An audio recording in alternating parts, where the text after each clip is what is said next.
Welcome to the NBA Coast to Coast podcast, brought to you by thelines.com. Coming to you from the West Coast, Josh Lander, joined as always by Nate Weitzer on the East Coast. And we've got play props here for you guys on a Thursday night on a 2-game slate. We got opening day baseball here, so just 2 games to choose from in the NBA. Some good ones, though. Obviously, we got the Bucks and Celtics, got those Nuggets playing host to the Pelicans. We are going to be continuing on with pretty much the same format, but I did want to let you know we're just going to be jumping right into these props. You're going to see a little bit more of this stuff on screen for you guys so that our picks are a little bit more clear as well for everything that we're talking about. I also just want to run through what we did yesterday and how we did, especially because we did so well yesterday. Hit 3 of the 4 props that we gave you. Had a LeBron over 24.5 points. Drew 16.5 points. That hit in 11 minutes as he went on to a career high 51.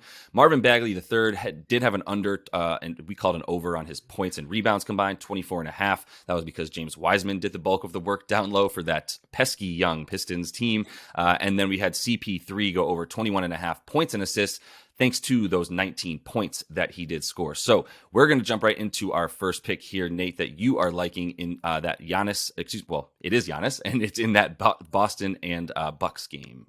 Yeah, 31.5 points for Giannis is minus 110 at DK, whereas other books have him at 32.5. Same odds. So if you can find that at the best odds there. I also like some player performance doubles for Giannis because 30 plus in a win is at least plus 150, and a double-double in a win, which is almost a guarantee with the way he rebounds, is even money.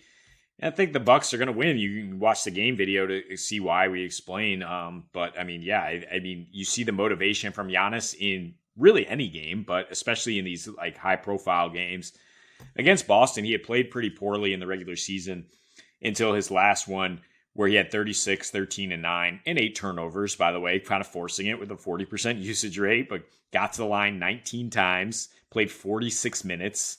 And those are the numbers I'm looking at. I mean, granted, like Boston's B team or C team was out there because it was a back-to-back for them.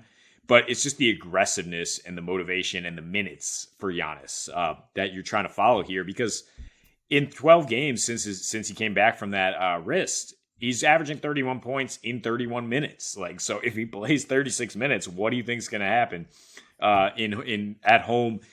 Since the Bucks went on this heater, 32.5 points, 12.5 rebounds in just 31 minutes per game. If you trust Boston to keep it reasonably close, I mean, we're talking about a 2-point spread here, then I'm following the minutes, assuming Giannis is going to continue to score. Rob Williams is on a minutes limit for Boston. Grant Williams is sick and might not be able to play or might not be as full go here. And he was actually really good in the playoffs defending Giannis, just getting into his body.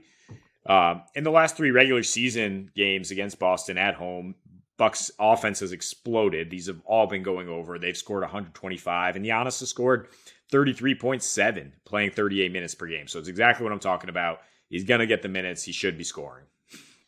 Yeah, no, I mean, it's Giannis versus this Celtics team. It's Giannis looking to clinch the 1 seed for his Bucks. And, I don't think he's necessarily jealous that Drew Holiday had 51 points last night, but maybe there was some internal understanding that Giannis was not going to try too hard.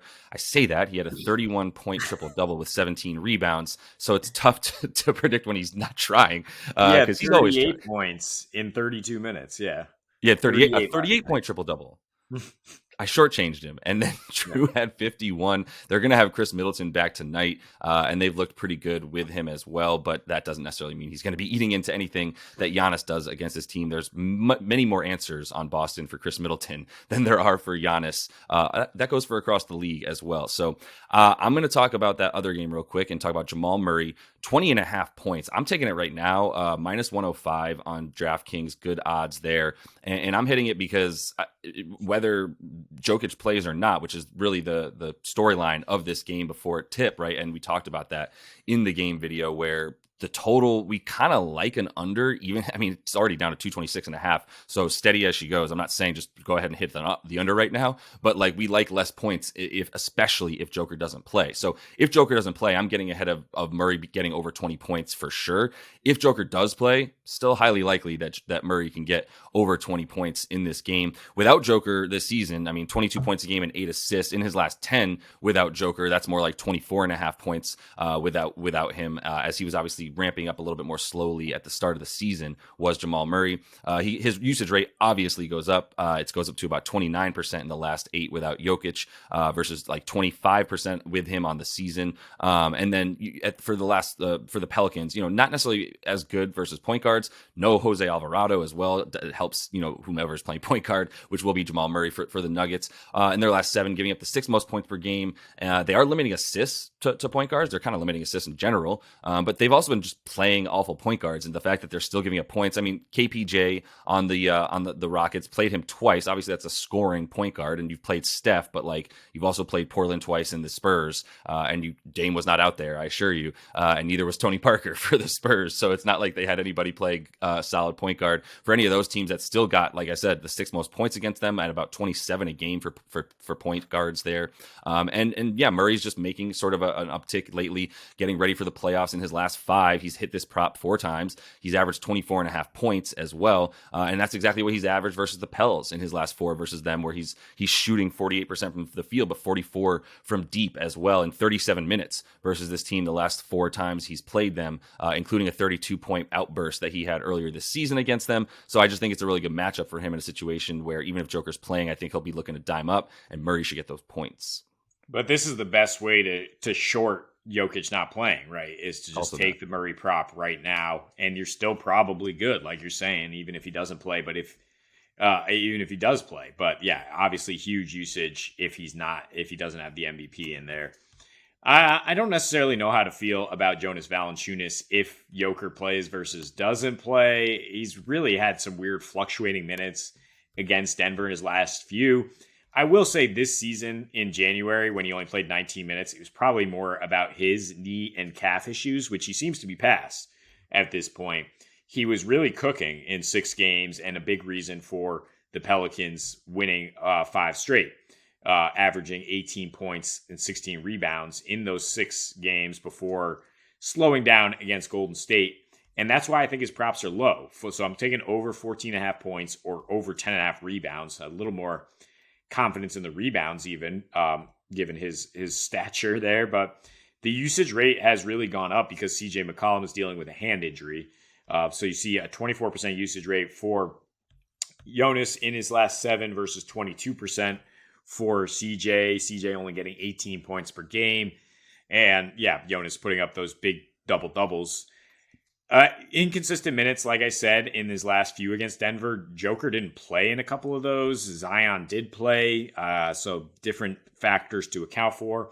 The previous 3, though, when he's matching up with the Joker, 21 points per game, 11 rebounds, 3 assists in nearly 34 minutes per game. So it's, again, a situation where I follow the minutes. If I think he's going to get around 30, I think he's pretty much a lock for a double-double and probably 11 boards or more. And so I'm willing to take that with probably about the confidence of half a unit. I would say like 2 units on the Giannis bet tonight. So a little bit of a hedge here on the second pick. I like it. No, I really like that because I love Joe Val. The fluctuation scares me.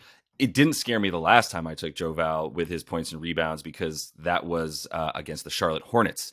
So a little bit of a different situation, but the Nuggets aren't exactly world beaters against centers. I mean, come on. The biggest knock on the Joker is just his inability to guard.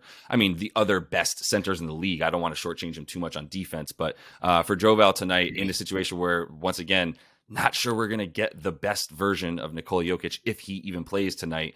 So I think you feel pretty good about Joe Val coming in, and if he has to, taking on Thomas Bryant, I guess. Man, that dude does not give him minutes. Zeke, Naji as well, probably not big enough to handle the big Lithuanian. So I'm going to close things out here with our final pick, Papa Al, as we call him, Mr. Al Horford.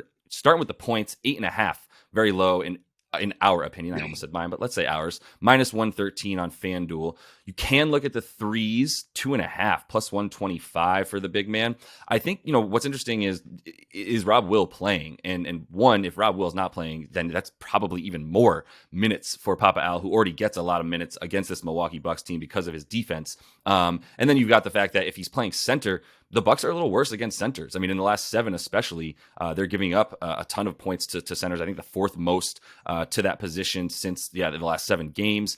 You can get boards against them as well on the season as well. Centers getting some pretty good rebound numbers, which is surprising because Brook Lopez is favorite for Defensive Player of the Year. But that is the position that's been doing decently well against them. And I think if Papa Al is a little bit more in that position of playing center with or without Rob Will, that does help you a little bit. He usually hits the same spots on the floor from offense anyway, right? And that is why you can probably like the threes a bit if he can get to that corner, the wing rather, and get out there where he hits a lot of those and all those corner ones. I mean, he's lethal from there. So the 8.5 points is just low. I mean, since the All-Star break, 11 points per game. He's also got about more than 6 boards and 4 assists per game.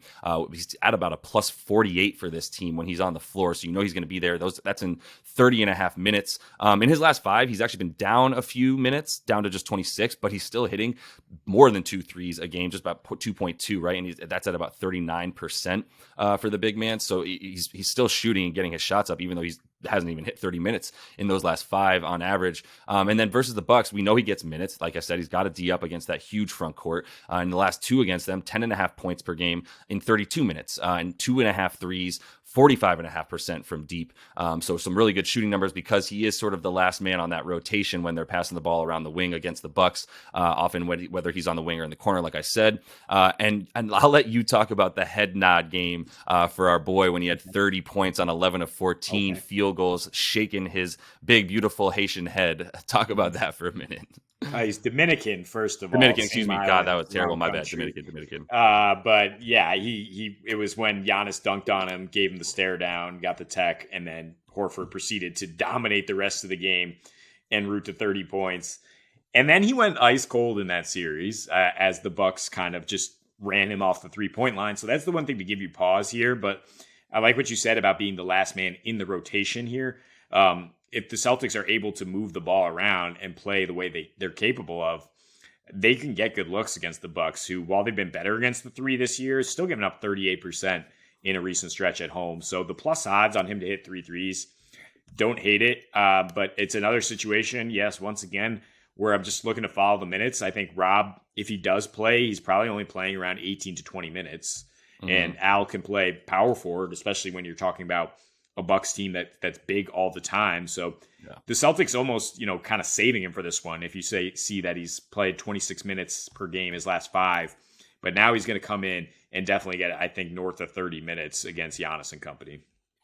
Yeah, and they've played a few smaller teams as well. And like you said, I think at the ripe old age of 36 or so, 37, Papa Al Horford is definitely someone that they're looking to conserve as they go into the playoffs as well. But this is a game that it's the last ditch effort, and I think if they're gonna get that 1 seed, I think they still want it enough. We'll see, but we do like the Bucks minus 2.5 in this one. So, and that is all the time we have for you today. Continue to follow along, like and subscribe. We got both game videos up for you as well. So until we see you next, happy betting.